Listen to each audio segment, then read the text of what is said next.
Have you ever thought, why am I always thinking about food? Like you just finished breakfast and you're already planning lunch, while also negotiating with yourself about whether you deserve a snack. You open the fridge and instantly feel a swirl of guilt, shoulds, and second guesses. And maybe you've been doing this for so long, it feels normal. But what if it's not? What if that constant food noise in your brain, the planning, the guilt, the rules, the internal tug of war, is actually a sign your relationship with food needs a reset? Today we're diving into 7 gentle red flags that you might not even realize are keeping you stuck, because you deserve more than a life built around food rules and regret. Let's unpack it together. Welcome to Unbodied Love, where we're rewriting the rules around food, body image, and self-acceptance. I'm Dr. Meredith McKenzie, therapist, coach, and your guide to a life free from diet culture and food guilt.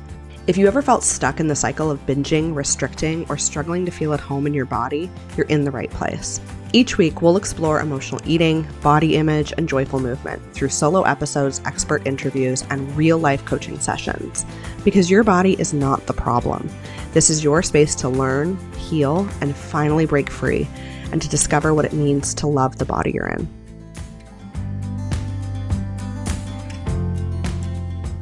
Before we dive in, I want to say this. This episode isn't about judgment. It's not here to shame you for the way that you eat, think, or cope. It's here to name the patterns that so many of us have internalized, often without realizing it, and to gently ask, is this actually serving me, or is it quietly wearing me down? When I sat down to record this episode, I thought back to all of the experiences that I personally had in my period of disordered eating and eating disorder, and how for so many years I thought that I was doing the right thing and I would justify and defend my actions to other people when I think others around me saw the problems far before I did. And so my hope is with this episode is that I can provide some insight and share these 7 red flags that I see come up again and again in my work with clients. And honestly, I've lived many of these myself. They're often so normalized in diet culture and wellness spaces that they don't even register as red flags. But they keep you stuck in a relationship with food that feels anxious, rigid, or out of control. And then that leads you to blaming yourself when you feel that way. As you listen, you might find yourself nodding along or maybe feeling surprised that something you've always done could be a sign that food has taken up more space in your life than it needs to. Let this episode be an invitation, a moment to pause and check in. Let's start with the first one. You think about food all the time. Let's talk about what something a lot of people call food noise. That constant chatter in your brain about what you ate, what you should eat next, what you shouldn't be eating, how to fix what you already ate, and how to avoid messing it all up again. It might sound like discipline or being prepared. You're going to catch me that I will be air quoting hard this entire episode. But it's especially in a world where planning meals is often praised. But when food takes up so much mental space that it becomes a constant companion or even an intruder, it's worth asking, is this actually helpful or is it keeping me stuck? Food noise can show up as a hum in the background of your day or as a full-blown anxiety when plans change or treats show up unexpectedly. It's exhausting and it's not something you have to live with forever. So what does this look like? Maybe it's planning meals and snacks and it becomes obsessive. So yes, meal planning can be helpful and a supportive tool, especially for people navigating busy lives or caregiving roles. And there's a big difference, between planning meals to support your needs and constantly strategizing to eat the right things. If you find yourself counting macros, calories, cutting out food groups, or feeling stressed about whether you've planned clean or perfect meals, that's a sign the intention has shifted from support to control. Might also look like when events or changes in schedules really cause you distress. Have you ever realized you were mentally rehearsing what you'd eat at a party or a weekend away, or then spiraling a bit because it wouldn't follow your usual rules? I remember a weekend where I had a few big hikes planned. I was excited about it. Movement was my compensatory behavior of choice. I mapped out all my meals that matched the physical activity, and I felt safe. I felt like I could predict this and I was going to be in a good space. But when the weather shifted and we didn't end up going, my goodness, I felt anxious, like so anxious internally. Like I didn't deserve what I had planned to eat anymore. That it wasn't just about food. It was about the conditional permission that I had set on myself. Do you feel haunted by food in your environment? And I use this word jokingly, but I find it to be true for the people who experience this. Maybe it's the plate of cookies you made for your kids or the break room snacks at work. You don't even want them necessarily, but they keep popping into your mind, almost like an intrusive thought. Don't eat that. Maybe just one. Oh, you blew it already. And suddenly your brain is playing a mental tug of war with a cookie. That is not about willpower. That's about unmet needs and a sense of deprivation. It could also look like eating thoughts as a distraction. So this one's especially relatable if you work from home, and I've seen such a insurgence of this since COVID and a lot of people working from home. Or you might have long stretches of solo caregiving. You catch yourself walking into the kitchen, not because you're hungry, but because you're overwhelmed, overstimulated, or just bored. Food becomes the break, the buffer, the comfort. And again, there's nothing wrong with emotional eating sometimes, but when it's your go-to escape, it might be a sign your emotional needs aren't being met in other ways. You might also find that you're planning how to fix what you ate, air quotes. This one's another subtle one. You eat something that felt indulgent or off track, and suddenly your brain is building a plan. You're going to skip lunch tomorrow, or get in an extra long workout, or say no to dessert all week. It's a mental cycle of damage control, and it keeps you stuck in this pattern of guilt and restriction and overthinking. The thing is, when we start to have to compensate and plan out and fix for what we've eaten, that is not a healthy relationship with food. It might feel like even one of the rules that some diet has given you in the past, and it felt like a safe rule, but that isn't living with freedom. Another example of food noise could be that you notice you think about food more than other people tend to. So maybe this has crossed your mind before. Why does everyone seem so chill? You watch your coworkers or friends just breeze through their day without obsessing over what they'll eat next. And meanwhile, you're timing your meals, you're calculating your portions and bracing for cravings. And that's not a personal flaw. And I know when you compare yourself to others, it can feel like it is. That is your brain trying to manage a relationship with food that feels unsafe, inconsistent, and out of sync with your needs. And finally, food noise can look like thinking about what you shouldn't eat, even if you don't really even want it. Have you ever caught yourself in the pantry with a spoon in the peanut butter jar thinking, I shouldn't be doing this, but not even really wanting it? It's not about the peanut butter. It's about the restriction and the rebellion and the mental rules playing out on a loop. So if you notice yourself going for foods that you typically wouldn't really be that interested in, but you still feel out of control with them, that can be a big sign of this red flag. Now, if this sounded familiar, again, you're not broken and you're definitely not alone. Most women I work with didn't even realize how much food was on their minds until they experienced what it felt like to not think about it constantly. And that brings us to our second sign: your relationship with food might need a reset. So red flag number 2 is you earn, quotations, or make up for your meals. So this one might sound familiar if you've ever walked in the kitchen thinking, it's fine, I'll be good tomorrow, or I'll do an extra workout to cancel this out. This red flag shows up when food choices feel like something you need to earn or compensate for. And it might seem like a motivational mindset, like you just are being balanced or on track. But underneath, it's often rooted in fear and guilt and restriction that's overarching everything. So you engage in this mental bargaining. Maybe you're at a birthday party, enjoying cake with your kids. Or maybe you're standing at the pantry for that second or third snack of the evening. And in your mind, you're already planning how you're going to make up for it. You'll hit the gym tomorrow, skip breakfast, or be extra good with your eating, whatever that means. That internal dialogue, which nobody else might see, but you are dealing with all the time, those negotiations are often signs that food doesn't feel emotionally neutral to you. It's something that has to be justified. Or do you notice that exercise becomes a punishment? You find yourself pushing through a workout, not because it feels energizing or grounding, but because you feel like you have to. Maybe your body's tired. Maybe movement hasn't felt joyful in a long time, but you're chasing a sense of redemption or undoing what you ate. This can be a tough one to spot because our culture praises this kind of hustle. No days off, sweat out the cheat meal, burn it to earn it. And when movement is tied to guilt rather than care, it stops being nourishing and starts becoming another form of restriction. Another way that we might fall into this red flag of needing to earn the food or redeem ourselves for the food that we're eating is that cheat day spiral. So you might have even built in a cheat day for yourself. It started out feeling like freedom because you had something to look forward to and you could finally eat those things that you love without shame. It sounds great on the outside. But now it leaves you feeling anxious, overfull, and uncomfortable, and you dread that next day. You're already planning to fresh start Monday with a reset, detox, or a clean eating plan. What's supposed to be joyful ends up feeding that restrict binge cycle.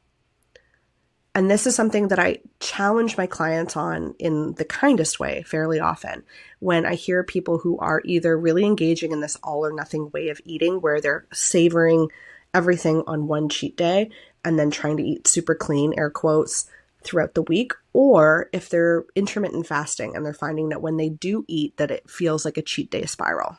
Another sign of this red flag might be when the makeup plan that you've created ends up failing. So here's where it can take an even deeper toll.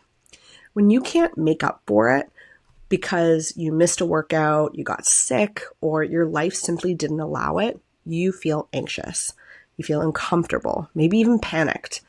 You feel like you've lost control, like you've failed. And from there, one of two things usually happens. You either double down and restrict even harder, white knuckling your way back to control, or two, you hit the screw it button. And you say to yourself, I've already blown it. What's the point? And this is often what leads to a binge, or maybe even a few days of binging, because now you're stuck in a cycle of trying to undo one choice with another extreme. If this is sounding familiar to you, I really want you to just sit and think on this. If you're beating yourself up because you're struggling with a binge or a couple of days of binging, please recognize that all of these red flags to this point have been demonstrations of restriction. I think a lot of times when people struggle with binge eating, they blame themselves and they see themselves in a really negative light and have a hard time seeing it as disordered eating or an eating disorder because they feel like that's something that they should have better control over. And they often fail to see how similar restriction is across the spectrum, whether or not binging is involved or not. So if you've ever found yourself caught in that loop of punishment and repair, you're not alone. This is one of the most common red flags I see with clients, especially women who have internalized that food has to be earned or balanced out. And it can be really hard to see this as a problem when it's so normalized in health and wellness spaces. It's actually built into some plans, right? To have that cheat day or to compensate with, it's okay, you can go to the party, you can enjoy yourself, but don't worry, we'll make up for it later. But it doesn't have to be this way. And this is the freedom that I want for you. Food doesn't need to come with guilt, and movement doesn't need to feel like a transaction. So let's talk about another red flag that can frequently reinforce this cycle when your sense of worth depends on what or how you eat. So red flag number 3 is you feel good, air quotes, or bad, air quotes again, depending on what you ate. Now, this red flag might sound like, I was good today, I ate clean, or I feel disgusting, I shouldn't have done that. When your food choices start to determine how you feel about yourself, not just physically, but emotionally and morally, that's a sign that something's off. When food becomes a measure of your worth. Now, this one is more subtle, but it's really powerful because diet culture sneaks this into our thinking. Food stops being food and becomes a marker of your value. Clean versus dirty, good versus bad, disciplined versus out of control. And when you eat something that doesn't match the internal rules or labels that you've been taught, it's not just a food choice. It feels like a personal failure. There's also this psychosomatic response, also known as like magical thinking in the CBT perspective, that I often hear my clients talk about. In CBT, we sometimes talk about magical thinking. It's this idea that what we believe will happen, it is just as powerful as when it actually does. So if you eat something that you've labeled as bad, your brain might start scanning your body for evidence that you messed up. Suddenly your jeans feel tighter, you feel bloated, you catch a glimpse in the mirror and think, oh, I look awful. The truth? Nothing drastic has changed in your body. It's not physically possible. However, your thoughts are creating this cascade of sensations and interpretations that feel very real. And sometimes all it takes is a single food choice to trigger that internal narrative. I feel fat. Why did I do that again? What's wrong with me? And it starts to really spiral into how you feel about you. That identity spiral. It often doesn't stop at body image either. The one-off meal can trigger a spiral of negative self-talk about your whole identity. All of the things that we might associate with people in larger bodies that are not true, but we start to associate them with ourselves because we have that negative stereotypical association. I'm lazy. I can't follow through on anything. No one takes me seriously. I'm not attractive. I'm not disciplined. I'm not enough. These are big, painful thoughts, and they're not about the muffin or the bagel or the extra slice of pizza. They're about the meaning we've attached to eating and how we've been taught to measure our worth through the food choices that we make. You might also notice that you have lingering guilt. And then there's the stickiness of it. You eat something for breakfast that felt like the wrong choice, and it doesn't just pass through your body or become a fleeting thought. It lingers in your mind all day. Maybe hours later, you find yourself thinking, why did I order that? Or you're scrolling Instagram and you see someone else eating a salad and suddenly feel a wave of regret. The guilt is persistent, sticky, hard to shake, and it quietly pulls your attention and energy away from things that actually matter. So if your mood or even your self-worth rises and falls with your food choices, that's not a sign you're broken. It's a sign your relationship with food has become loaded with rules and expectations and how it affects your identity. The good news is that this is a learned behavior, and that means it can be unlearned. So let's talk about another red flag that often goes hand in hand with this one, when your eating patterns shift depending on who's around. This red flag might sound something like, I eat totally different when I'm alone than when I'm with others, or I can't eat certain foods in front of people. I just feel so self-conscious. And it might show up in quiet, subtle ways or in full-blown secretive behaviors. But at its core, it's about performance and protection of your self-identity. So what is performative eating? Let's start with the social settings. You go out to eat with friends and order the salad, even though you were craving pasta. You bring the healthy dish to the potluck. You take the smaller portion at a family dinner, not because you're not hungry, but because you don't want anyone to think that you want to eat more than that. There's a pressure to be seen as the person who has it all together. Again, going back to those stereotypes, that you're disciplined, healthy, respectable. And in our culture, how we eat is so wrapped up in our identity that food choices can feel like a personal brand even. You might notice that you have this curated food identity. So sometimes this red flag shows up at the grocery store. You fill your cart with the right foods, the veggies, the lean proteins, the almond milk. And when you get home, you open DoorDash and order the thing you actually wanted. And maybe you even feel a little bit of shame while doing it. Tell me you've been there.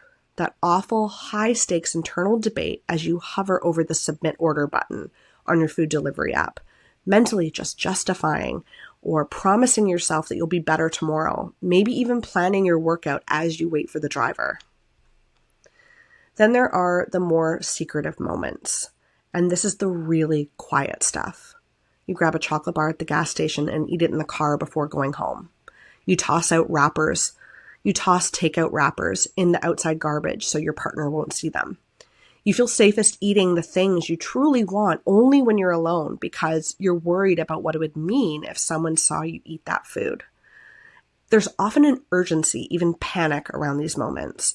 You finally have the chance to eat without being watched, so you rush, you overeat, you feel overwhelmed, and then the guilt kicks in. This split, eating one way in front of others and another way in private, often feeds the binge-restrict cycle. When you feel you have to perform good eating all day in public, your body and brain start to crave relief. And when you finally get that moment of privacy, you let go. You eat what you want, and it comes with this rush of shame and a promise to get back on track tomorrow. And this cycle isn't about a lack of willpower. It's about safety. It's about judgment that you have of yourself, and about how food has become this like stand-in for how to be lovable, respectable, or put together, and how you were allowed to be. If you've ever felt safer eating alone, or like your food choices are only acceptable if nobody sees them, I want you to know that I see you, even though you don't want to be seen probably in this moment, and you are not broken. These patterns are learned and they're often protective, but they can be unlearned, like I've said with other red flags here. And part of that healing is recognizing what happens when food starts to feel forbidden. So let's talk about what it means when certain foods feel off limits and what it signals when those foods take up so much space in your brain. Red flag number 5 is just feeling out of control with certain foods. Let's talk about that food, or maybe a handful of foods that feel like they hold power over you somehow.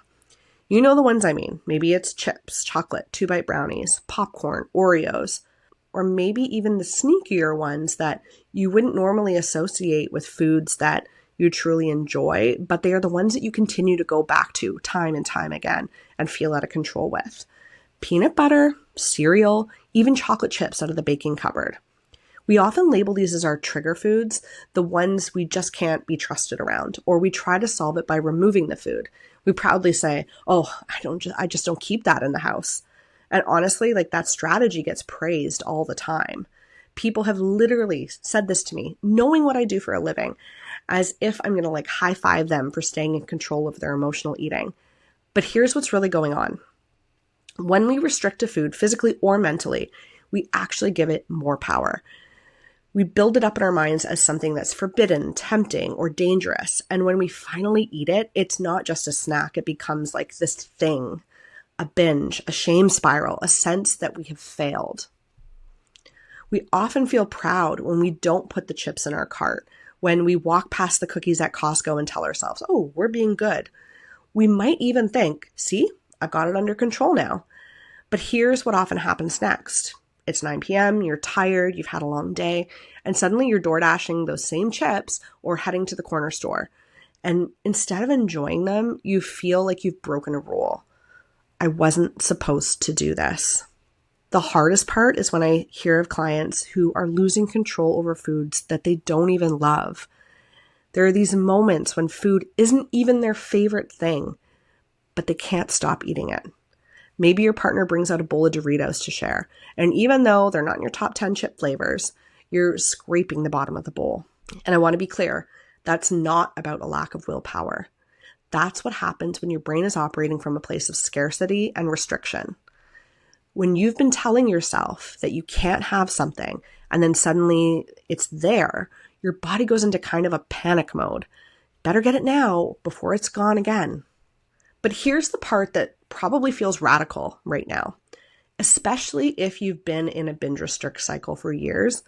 The foods you feel out of control around, those lose their grip when they're not forbidden anymore. When you truly have permission to eat them anytime without judgment, they stop being so loaded. And I don't just mean saying, "Oh, I'm allowed to have ice cream, I'm allowed to have that," but then still feeling uncomfortable and guilty if you do have them. That's that mental restriction.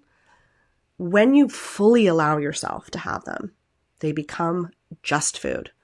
And that doesn't happen overnight, but it's one of the most liberating parts of healing your relationship with food.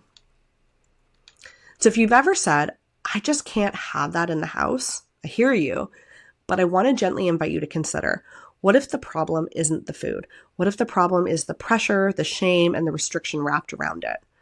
So what about and so this brings us to red flag number 6, where you need to start fresh every Monday. You know the drill. Monday rolls around and it's time to reset. You've got a new plan, a clean grocery list, maybe even a fresh set of rules. No snacking after dinner, only whole foods. Back to meal prepping, no sugar, no carbs, no slip-ups. And in the moment, it feels productive, motivating even. Like this week is going to be different.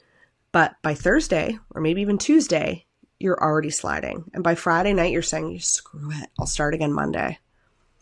This pattern is exhausting, but it's so normalized that we don't always question it.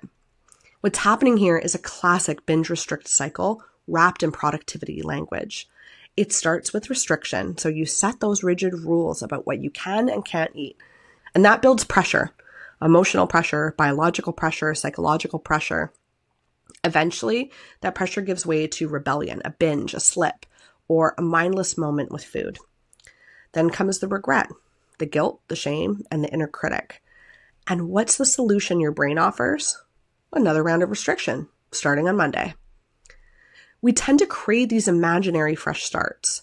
There's something seductive about a fresh start, right? Whether it's Monday, the first of the month, a new year, or maybe it's just some random day that you'll decide will be day one. It gives us this sense that we can forgive and forget our past transgressions. Yeah, that's that morality language again. It's like a mental reset button where we can pretend that weekend or that late night snack or the drive-through, it just never happened. But the truth is, if we're always needing a fresh start, we're probably stuck in a cycle that isn't actually sustainable. When we make food decisions from a place of punishment or fear or getting back on track, we disconnect from what we actually need. That makes it really hard to eat in a way that feels stable and satisfying. And what's worse, the cycle just erodes self-trust.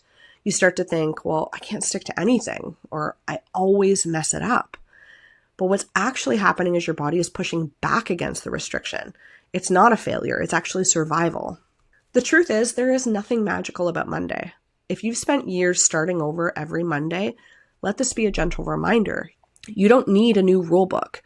You don't need to erase the weekend. You need permission to eat consistently and compassionately every day of the week. This cycle can make food feel like a full-time job, and for many people, that mental exhaustion builds into something bigger. Let's talk about one last red flag, when your brain is just tired from thinking about food all the time. Red flag number 7 is that you are exhausted by food decisions. Let's talk about the kind of tired that has nothing to do with cooking and everything to do with the constant mental chatter around food.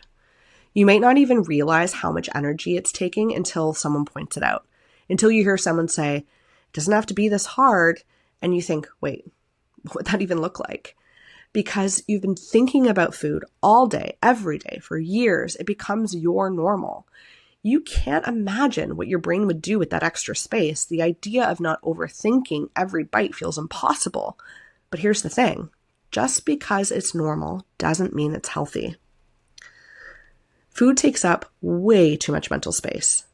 You're planning meals, worrying about what's in the fridge, negotiating what you're allowed to eat based on what you had yesterday or what you might have later.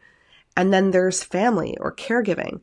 Trying to feed yourself while also navigating picky kids, partner preferences, budget, allergies, time constraints, all while trying not to spiral into a binge or shut down into restriction. It's no wonder you're tired. The decision fatigue is real. Even the smallest choice can feel huge when food is tangled up with morality and self-worth. Should I have a snack? Should I wait? Is this too much? Will I regret this later? And if I eat this, will I feel bad?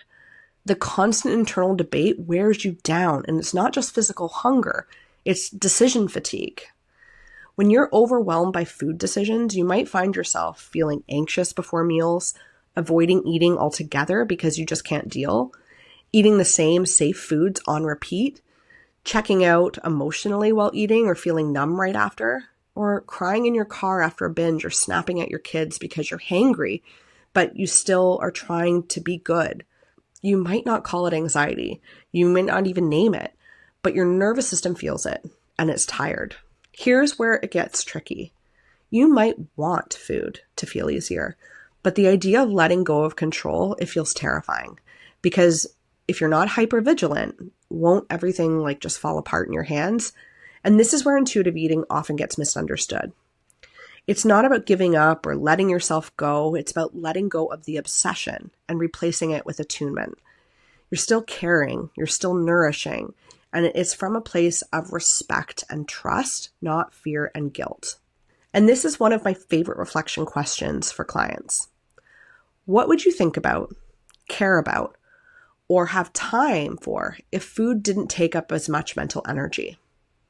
Some people say I'd finally have space to think about my actual goals, or I could be more present with my kids.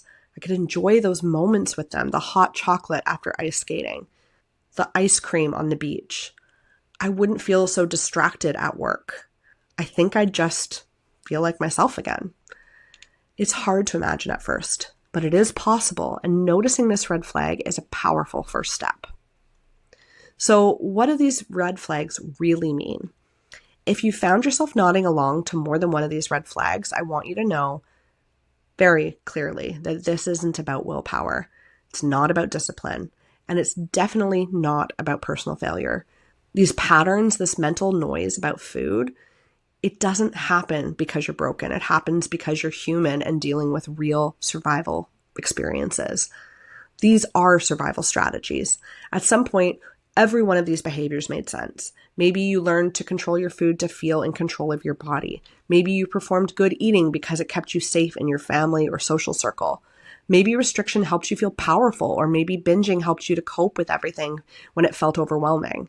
These aren't random habits, they're adaptations, and often they're the best strategies your body and mind could come up with in a culture that teaches us from a very early age that we need to mistrust ourselves, to ignore our hunger, to override our fullness, to label food and ourselves as good or bad, to tie our worth to how well we manage food, our bodies, and our emotions. But just because they're understandable doesn't mean they're sustainable. These red flags, they're not signs of weakness. They are signals that we need to pay attention to. Your body and mind are trying to tell you something. This isn't working anymore. I'm tired. I need a different way. And the truth is, when we stop judging these patterns and start listening to them, they can become invitations to reconnect, to relearn trust with ourselves, to reset the way we relate to food and to ourselves as people. You don't have to stay stuck. I've seen it again and again in my clients, and I've lived it in my own story too. You can go from constantly thinking about food to eating in a way that feels intuitive and grounded and flexible. You can go from swinging between control and chaos to feeling at peace around the foods you used to fear. You can stop performing and start nourishing yourself truly. And if this episode brought up some of those quiet, maybe this is me moments, then that's a beautiful first step. You're noticing, you're reflecting, and that means something is already shifting. If you're wondering what the next step looks like for you, I want to invite you to take my eating personality quiz. It's a quick, insightful way to get curious about your patterns and discover what kind of support would actually move the needle for you. You'll get a personalized breakdown with your results, plus an invitation into a free mini course that's helped hundreds of women take their first step towards food freedom. The link is in the show notes, and this could be the reset your relationship with food has been quietly craving. So as we come to a close in today's episode, I want to leave you with this. If food feels complicated, if you're tired of overthinking every bite, if you saw yourself in these red flags and felt a little called out, please know it isn't a flaw in you. It's a reflection of the messages you've absorbed, the survival strategies you've developed, and a culture that makes it really hard to just eat like a human. But you're here, you're noticing, and that's where the healing begins. You don't need to wait until Monday. You don't need to get it perfect. You just need a starting point that meets you where you are. And that's why I created the eating personality quiz, because different patterns need different kinds of support. And once you can name what's happening, you can finally stop fighting yourself and start making real, compassionate change. Take the quiz through the link in the show notes and let this be your gentle reset. This is your space to learn, heal, and finally break free. So hit play on that quiz, and I'll see you back here next week. That's it for today's episode of One Body to Love. I'm so grateful you chose to spend this time with me. These conversations around food and body image can be deeply personal, and the fact that you showed up today open and curious means more than I can say. If today's episode resonated with you, I'd love to hear your thoughts. Come connect with me on Instagram at Dr. Meredith McKenzie. Send me a message, share what stood out, or just say hi. If you're ready to take the next step toward food freedom and finally feel at home in your body, head to meredithmckenzie.ca/OBTL to learn more about the One Body to Love program. You'll find everything you need to begin healing your relationship with food with support every step of the way. If you're enjoying the show, one of the best ways to show support is by leaving a quick rating and review on Spotify, Apple Podcasts, or wherever you're listening. Your words help more women find this space and feel less alone. Until next time, be gentle with yourself. You deserve a life of peace with food and your body.